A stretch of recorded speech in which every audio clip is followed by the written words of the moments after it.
for recreation last October, they stayed home to attend to their communities in the aftermath of the storm, which was absolutely the right thing to do. And we were heartbroken not to showcase them nationally, but appreciate the opportunity to showcase them now. I'm pleased to welcome Christina Redman from Camp Grier to accept this grant and share about what they plan to do with their award. Thank you, Christina. Thank you all for being here. Thank you for investing in our community and in our trails and in our economy here in Old Fort. It was just a couple of days after the storm that I was shown an image by McDowell County EMS paramedic of the bridge flipped over. They had flown drones in to do some wellness checks on families that were trapped by landslides just up the road. And I knew then that we had a long road ahead of us. Just a couple years ago in 2022, we all gathered here for a ribbon cutting of these trails, and it was a beautiful moment, a historic moment. And since then, we've seen 17 new businesses open in Old Fort as a result of new trails being built. It's amazing.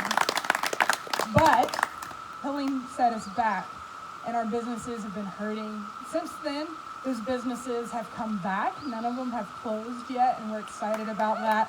Yes, definitely we're celebrating.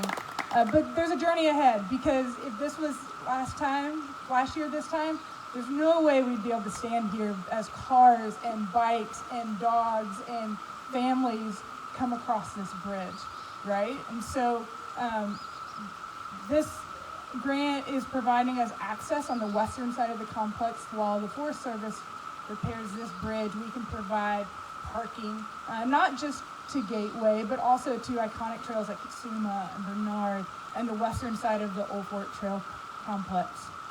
And so it is vital that funds get into the hands of partners to do this work. While the Forest Service has a contract to repair this bridge, there are miles of trails behind us that are damaged. You've driven through Old Fort and you've seen a touch of damage, but it's immense in the forest. And so they can't do it all by themselves. And so we as partners with the Grandfather District are committed to rebuilding our trails in Old Fort and getting new trails open once the old ones are repaired. And so we're so honored to accept this grant.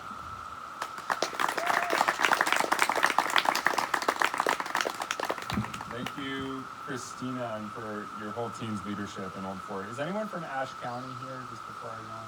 So we're also granting Ashe County's Keep Ashe Beautiful initiative. They're doing an Ashe River cleanup where they'll be removing accumulated waste along the Ashe River to improve river quality and boating activity. That's a community in Western North Carolina that's not always in the spotlight, but has such a critical recreation economy, relies heavily on access to the outdoors.